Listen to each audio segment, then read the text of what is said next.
Corona के बढ़ते वार, सिंध में एक बार फिर सख्त पाबंदियां आयद। पीर से शॉपिंग मॉल्स और मार्केटों के औकात कार महदूद।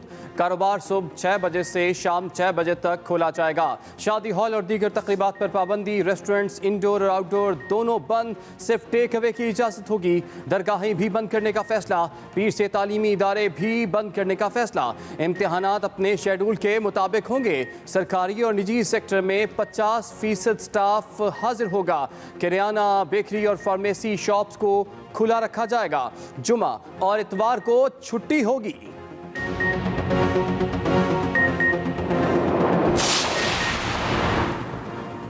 वैक्सीन लगवाओ या सिम बंद करवाओ। सिंध हुकूमत के बड़े फैसले। वैक्सीन ना लगवाने वालों की मोबाइल फ़ोन सिम ब्लॉक करने की सिफारिश की जाएगी। वज़ीर सिंध की एक हफ्ते के दौरान वैक्सीन ना लगवाने वालों की सिम ब्लॉक करवाने की हिदायत। अगले महीने से वैक्सीनेशन ना करवाने वाले सरकारी मुलाजमीन की तनख्वाहें रोकने का फैसला किया जाएगा। NCOC को कोरोना टास्क फोर्स सिंध के फैसलों से आगाह करने की हिदायत। मुराद अली शाह कहते हैं सूबे में कोरोना की तशवीशनाक सूरत हाल ईद के बाद मजीद खराब होने का अंदेशा है। 24 घंटे के दौरान सिंध में मस्बत कोरोना केसेस की शरह 10.3, जबकि कराची में 21.58% थी।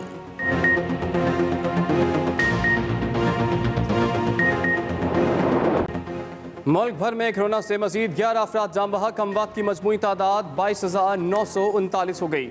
NCOC के मुताबिक 24 घंटों में 1,425 नए केसेस रिपोर्ट। मुस्बत कोरोना केसेस की शरह 5.65 रिकॉर्ड। उधर वफाकी वजीर अली जैदी फिर कोरोना का शिकार। वैक्सीनेशन का अमल भी जारी। गुज़श्ता रोज़ 1,80,000 से ज़ायद अफराद को वैक्सीन लगाई गई। अब तक मुल्क भर में 2,45,00,000 से ज़ायद अफराद की वैक्सीनेशन मुकम्मल कर ली गई।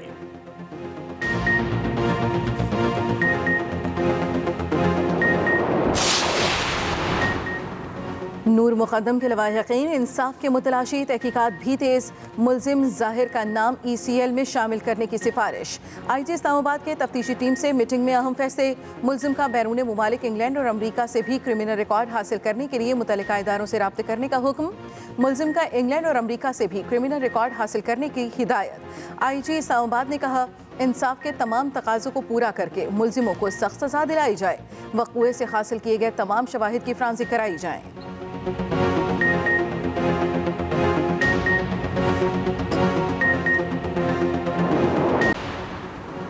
डॉलर रुपए के मुकाबले में फिर तगड़ा। इंटरबैंक में डॉलर मजीद 97 पैसे महंगा। नई कीमत 162 रुपये 45 पैसे हो गई। फॉरेक्स डीलर्स के मुताबिक 1 जुलाई से अब तक डॉलर 4 रुपये 71 पैसे महंगा हो चुका है। मुल्क भर में ईद उल अज़हा के तीसरे रोज़ भी खुशियाँ ही खुशियाँ। सुन्नत इब्राहिमी भी अदा की गई। गोश्त बांटने का सिलसिला अभी तक जारी। मज़े मज़े के पकवान, दस्तरखान की जीनत, मेल मुलाकातें और दावतें भी उड़ाई जा रही हैं। तफरीही मकामात पर भी रश। लाहौर के सफारी पार्क में शहरियों की बड़ी तादाद ईद मनाने में मसरूफ़।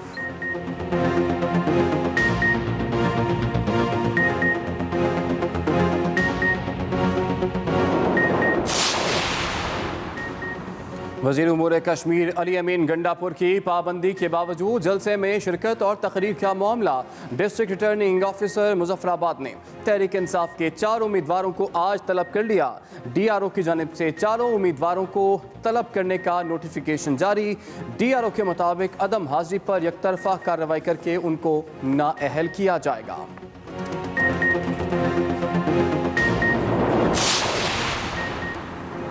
आज़ाद कश्मीर इंतखाबी मुहिम में तेज़ी। वज़ीर आज़म इमरान खान आज आज़ाद कश्मीर का दौरा करेंगे। तरारखल और कोटली में इंतखाबी जलसों से खिताब करेंगे।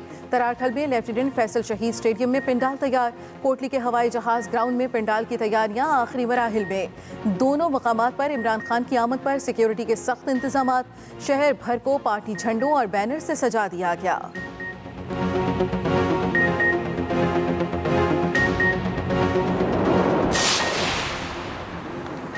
बिलावल भुट्टो जियालों का लहू गरमाएंगे। चेयरमैन पीपल्स पार्टी के दौरे आज़ाद कश्मीर का शेड्यूल जारी।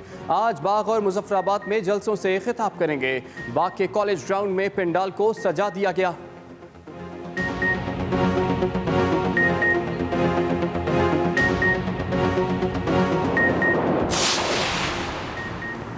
मुस्लिम लीग नून आज़ाद कश्मीर में वोट पर पहरा देगी। वोट चोरी की किसी भी कोशिश को नाकाम बनाने के लिए भरपूर निगरानी का फैसला, टीमें तश्कील दे दी गई। तर्जुमान नून लीग मरियम औरंगजेब कहती हैं, स्पेशल मॉनिटरिंग सेल कायम किया गया है जो इलेक्शन डे पर 24 घंटे निगरानी करेगा। आज़ाद कश्मीर का हर शहरी न सिर्फ वोट देगा बल्कि अपने वोट की हिफाजत भी करेगा। रहनुमा नून लीग ख्वाजा साद रफीक कहते हैं, कश्मीरी वोटर हमसे ज्यादा बाशऊर हैं। वो ऐसी गलती नहीं करेंगे जो 2018 में की गई या करवाई गई।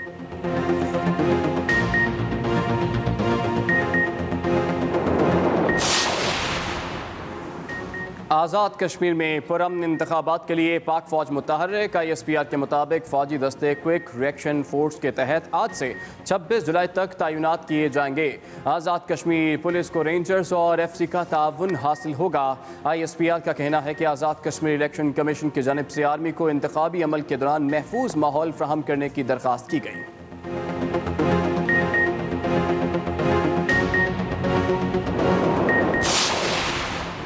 आज़ाद कश्मीर इलेक्शन के इंतजामात आखिरी मराहिल में दाखिल। आज़ाद कश्मीर इलेक्शन कमीशन ने तीनों डिवीजन के कमिश्नर्स को पोलिंग अमले और सामान बाहिफाजत पहुंचाने की जिम्मेदारी सौंप दी। पोलिंग बंद होने के बाद नताइज मुरतब होने पर प्रिजाइडिंग अफसरान को पोलिंग बैग्स के हमरा बाहिफाजत रिटर्निंग अफसर तक पहुंचाने की हिदायत। इलेक्शन कमीशन के मुताबिक पोलिंग स्टेशन के बाहर तैनात सिक्योरिटी स्टाफ वोटर्स का शनाख्ती कार्ड चेक करके अंदर भेजने का पाबंद होगा। किसी गैर मुतल्लिका शख्स को पोलिंग स्टेशन के अंदर जाने की इजाज़त नहीं होगी। पोलिंग स्टेशन के अंदर सिर्फ प्रिजाइडिंग अफसर, पोलिंग स्टाफ और उम्मीदवारों के पोलिंग एजेंट्स को दाखिले की इजाज़त होगी।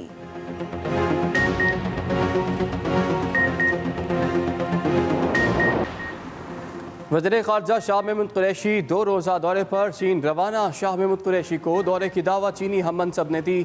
वज़ीर ख़ारजा की हमरा आला सतही वफ्द भी जाएगा। CPEC, तिजारती और दिफाई तावन, कोरोना वैक्सीन से मुताल्लिक उमूर पर बात होगी। तर्जुमान दफ्तर ख़ारजा के मुताबिक पाक चीन मुज़ाकरात में इंसदाद दहशतगर्दी तावन और इलाकाई उमूर पर भी बात होगी। अपने वीडियो पैगाम में शाह महमूद कुरैशी का कहना था कि आज चीन के 2 रोज़ा दौरे पर रवाना हो रहा हूँ। चीनी वज़ीर ख़ारजा और स्टेट काउंसलर वांग जी से मुलाकात होगी। 2 तरफ़ा स्ट्रेटेजिक एजेंडा ज़ेर बहस आएगा। भारत की जानिब से वज़ीर आज़म इमरान खान समेत दीगर शख्सियात की जासूसी की मज़म्मत करते हैं। तर्जुमान दफ्तर ख़ारजा का बयान, कहते हैं अक़वाम मुत्तहिदा के मुतल्लिका इदारे मामले की मुकम्मल तहकीकात करके कसूरवारों को मुहासबा करें। भारत की ज़्यादतियों को मुनासिब आलमी प्लेटफॉर्म्स पर उठाएंगे। यूरोपीय यूनियन के डिसइंफो लैब इत्तलात में भी दुनिया ने नाम निहाद हिंदुस्तानी जमहूरियत का असल चेहरा देखा। पाकिस्तान को भारत की जानिब से इसराइली आलात के जरिए अपने शहरियों और गैर मुल्कियों की जासूसी पर तशवीश है।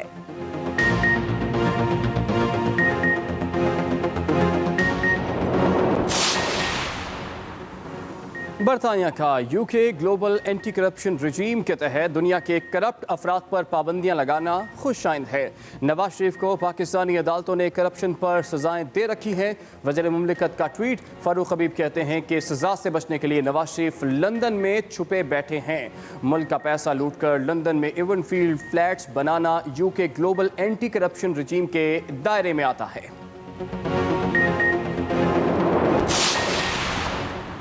बाबे दोस्ती 3 घंटे के लिए ओपन। अफगान शहरियों ने बड़ी तादाद में सरहद अबूर की। सिक्योरिटी हुकाम के मुताबिक ईद उल अज़हा के मौके पर चमन सरहद पर बाबे दोस्ती को 2 दिन बंद रखा गया। आज सुबह 8 बजे से दिन 11 बजे तक पाकिस्तानी और अफगान शहरियों को कानूनी दस्तावेजात दिखाकर सरहद अबूर करने की इजाज़त दी गई। महकमे सेहत के हुकाम के मुताबिक पाकिस्तान में दाखिल होने वाले अफराद के लिए बॉर्डर पर कोरोना टेस्ट लाजमी।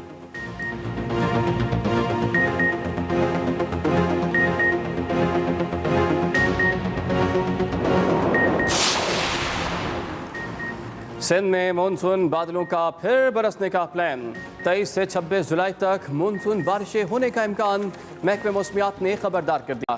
अंदरूने सिंध के शहरों में तूफान आने की पेशगोई। कराची, हैदराबाद समेत दीगर शहरों में 25 से 26 जुलाई को बारिश हो सकती है। अस्पतालों में इमरजेंसी से निपटने के लिए इंतजामात मुकम्मल। तिब्बी अमले की छुट्टियां मनसूख।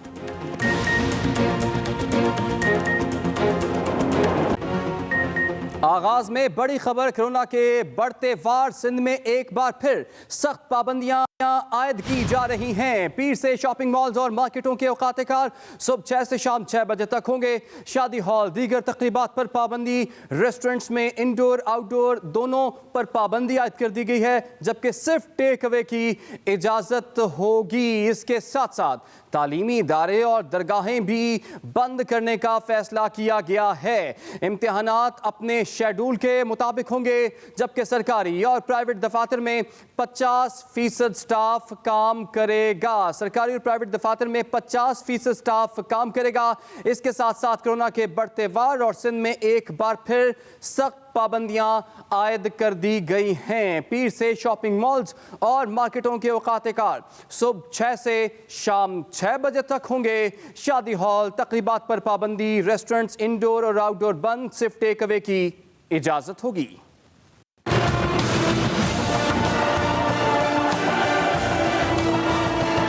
सिंध में कोरोना वायरस के मरीजों में तेजी से इजाफा, सूबाई हुकूमत का एक मरतबा फिर सख्त पाबंदियों का फैसला।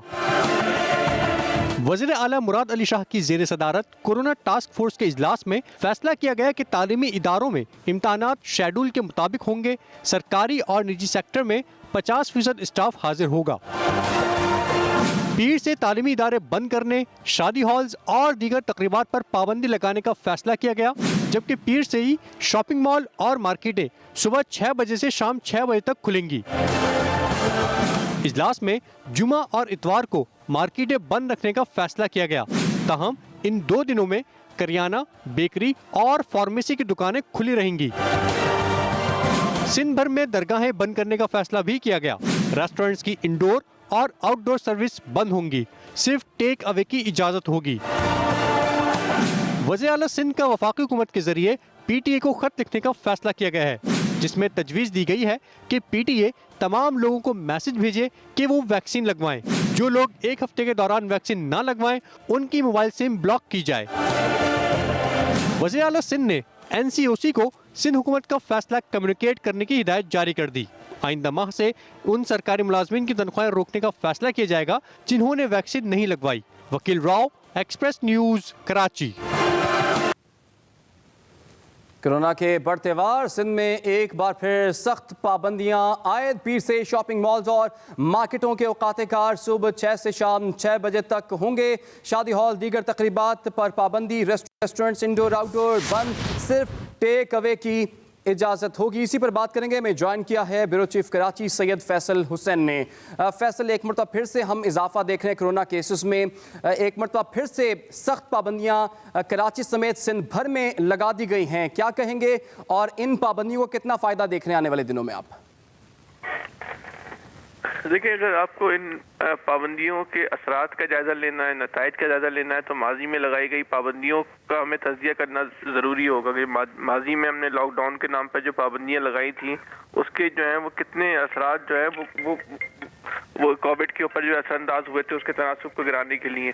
तो अगर हम इस बात का जायजा लेते हैं तो माजी की जो पाबंदियां थी उसने तो कोविड के तनासुब को जो है वो नहीं गिराया। इसके अलावा जो ये जो माजी का तजुर्बा में ये भी कहता है कि जो रश है वो रश जो है वो कोरोना में इजाफे का भी जो है वो कोई ऐसा खातिर ख्वाह जो है बाइस नहीं बना है। शुरू में पाबंदी लगाने के और बहुत सारे जो है वो असबाब थे, लेकिन अब जो इस वक्त जो पाबंदियां लगाई जा रही हैं वो पाबंदियां जो है अब देखिए सिर्फ 6 से उन्होंने बोला 6 बजे जो है दुकानें बंद कर दी जाएंगी, तो जो इससे तो रश और बढ़ेगा। अगर इन पाबंदियों का मतलब रश को तोड़ना है तो फिर रश तोड़ने वाले इकदाम किए जाएंगे। पाबंदी एक बार फिर सख्त पाबंदियां आयद कर दी गई हैं। बहुत शुक्रिया आपका फैसल हुसैन। लिए चलेंगे आपको इस्लामाबाद, जहां पर मौजूद खुसूसी डॉक्टर शहबाज गिल मीडिया से गुफ्तगू कर रहे हैं। अदालतों ने देखनी है। मैं यहाँ पर एक तो अपनी हुकूमत की तरफ से एक पाकिस्तानी सिटीज़न होने की तौर पे अपने लीडर की तरफ से एक तो इनके साथ फातिहा, इनके साथ गम बटाया तो नहीं जा सकता, लेकिन ये बताने में कि हमें भी गम है, हाजिर हुआ हूँ। और दूसरा इनसे ये वादा करने आया हूँ कि एक पाकिस्तानी के तौर पर जो हमें एक आदत है कि हम बड़े इम्पल्सिव हैं, किसी बच्चे से ज़्यादती होती है, कोई और केस होता है, हम सारे बड़े जज्बाती होकर 4 दिन स्टेटमेंट्स देते हैं और फिर हम सब भूल जाते हैं, फिर सब नॉर्मल होता है। वही हम सियासतदान, वही मीडिया, वही पुलिस, वही और ख़बरें, वही सारी बातें। जब तक हम एज अ कौम सीरियस नहीं होंगे, ऐसे वाक़यात को फॉलो अप नहीं करेंगे उनके अंजाम तक, जो भी इंसाफ हो, इंसाफ की जो भी शक्ल हो, लेकिन सही इंसाफ, उसका जो भी नतीजा निकले, लेकिन दुरुस्त इंसाफ, बिल्कुल वो इंसाफ जो अगर इस मौके पर हमारे मोहम्मद मुस्तफ़ा सल्लल्लाहु अलैहि वसल्लम की अदालत होती तो जो वो इंसाफ करते, वो वाले इंसाफ की मैं बात कर रहा हूँ। वही हमारी अदालतों को करना चाहिए, वही पुलिस को करना चाहिए, वही हुकूमत को करना चाहिए, वही मीडिया को करना चाहिए। तो इसमें मेरी पाकिस्तानी कौम से भी गुजारिश है, जो हमारे सोशल मीडिया पे लोग हैं जो दूसरे, कि ये 5 दिन का जज्बाती रिएक्शन नहीं होना चाहिए। इस तरह के केसेस में हुकूमत की सबसे अव्वलीन जिम्मेदारी है, पुलिस की जिम्मेदारी है, अदलिया की जिम्मेदारी है, लेकिन उसके साथ साथ पब्लिक की भी जिम्मेदारी है कि वो साथ खड़ी हो ऐसी फैमिली के, ऐसे इशू के, ताकि ऐसे इश्यूज़ को दबाया ना जा सके। मीडिया की बहुत बड़ी जिम्मेदारी है और मीडिया का अभी तक रोल जो है वो बहुत ही पॉजिटिव है और मीडिया का आगे भी पॉजिटिव रोल इसमें चाहिए। उसके लिए मैं सताइश करता हूँ पॉजिटिव रोल के लिए। तो शौकत साहब, इंशाल्लाह हुकूमत आपके साथ खड़ी है, इंशाल्लाह इसमें इंसाफ होगा। और मेरी अदालत से भी गुजारिश है कि कोई अदालतें हुकूमत के अंडर नहीं होती, कि बराए मेहरबानी इसमें जो छोटे मोटे लकूनास की गलतियाँ होती हैं, उससे जो वर्सा होते हैं, वहाँ शायद एक छोटी सी तारीख की गलती होती है, लेकिन वर्सा का एतमाद उठ जाता है। उन्हें लगता है शायद कोई कैजुअल ले रहा है, शायद कोई सीरियस नहीं ले रहा हमारे केस को। तो बराए मेहरबानी जो भी इसमें सिविल जज हैं, मजिस्ट्रेट हैं, सेशन जज हैं, मेरी उनसे 10 ब 10 गुजारिश है कि इसमें इंसाफ के तकाज़ों को पूरी तरह से पूरा किया जाए। बाकी हमारी पुलिस इंशाल्लाह पूरे मेरिट पे इसकी तफ्तीश करेगी। एसपी वहाब साहब यहाँ खड़े हैं, डीआईजी ऑपरेशंस और इन्वेस्टिगेशन जो हैं अफजाल कौसर साहब, वो और आईजी साहब खुद इस केस को देख रहे हैं। तमाम जो अच्छे से अच्छे ऑफिसर हैं वो इसके ऊपर हैं और हम हर सूरत इंशाल्लाह इस केस को पाया तकमील तक पहुँचाने की कोशिश करेंगे और इसमें से कोशिश करेंगे कि जो बिल्कुल इंसाफ हो वो हो। और जो लोगों के जहन में एक है कि एक तरफ बहुत कोई अमीर आदमी है और एक तरफ कोई आम आदमी है, तो कोई कानून झोल मारेगा, रियासत झोल मारेगी, ऐसा नहीं होगा। मैं आपको वाज़े बता दूं, अभी पुलिस अपनी कार्रवाई कर रही है कायदे की, उसमें फोरेंसिक एनालिसिस भी हो रहे हैं, उसमें वो जो ब्लैक लिस्ट होती है वो या ECL उसके ऑप्शंस भी देख रही है और जैसे जैसे चीज़ें आगे बढ़ी वो आपके सामने रखेंगे। लेकिन अब तक आपको सिर्फ ये बताना था कि जैसे आप गमगीन हैं, हम भी इसमें गमगीन हैं। खुदा ऐसा दुख किसी के घर में ना लाए, खुदा सबके बच्चों को महफूज रखे। लेकिन अब जो हो गया उसको तो कोई इंसान, कोई अदालत, कोई हुकूमत, कोई कुछ वापस नहीं ला सकती। इनके गम को तो कोई नहीं बांट सकता, ये तो अब इन्होंने ही झीलना है। हम सिर्फ ये कर सकते हैं कि इनकी ज़िंदगी को आसान करें, इनकी इस जंग को आसान करें, इस इंसाफ के प्रोसेस को आसान करें इनके लिए, इनका जो हक है वो आसानी से इन्हें मिले। तो इंशाल्लाह हुकूमत उसमें इसके साथ खड़ी होगी। शीरी मज़ारी साहबा जो ह्यूमन राइट्स की वज़ीर हैं, वो कंटिन्यूसली पुलिस के साथ इन टच हैं, क्योंकि ये ह्यूमन राइट्स का इशू है। वो ज़ाती तौर पर बड़ी गमगीन है इसके ऊपर। शेख रशीद साहब जो वज़ीर दाखिला हैं, वो कंटिन्यूसली पुलिस के साथ इन टच हैं। प्राइम मिनिस्टर साहब का मैंने आपको बताया कि वो खुद से इस पे ब्रीफिंग ले चुके हैं और आइंदा भी इंशाल्लाह इस पे ब्रीफिंग लेंगे। तो हमारे तमाम लोग जितने भी हैं, जो इसमें कहीं से भी उसकी कोई ज़िम्मेदारी बनती है, वो पूरी अपनी ज़िम्मेदारी ले रहा है, लेगा और इंशाल्लाह हम इस केस को इंसाफ तक पहुंचाने की पूरी कोशिश करेंगे। एक दफ़ा फिर मैं अल्लाह ताला से दुआ करता हूं कि मोहम्मद मुस्तफ़ा सल्लल्लाहु अलैहि वसल्लम के सदक़े हमारी तमाम लोगों की बेटियां, बेटों, बच्चों को महफूज रखें और इस बच्ची के दर्जात बुलंद करें, इनके माँ बाप को सब्र दें और रियासत को भी, हमें भी अल्लाह मियाँ ताकत दें, हमें भी वो एबिलिटी दें हमारे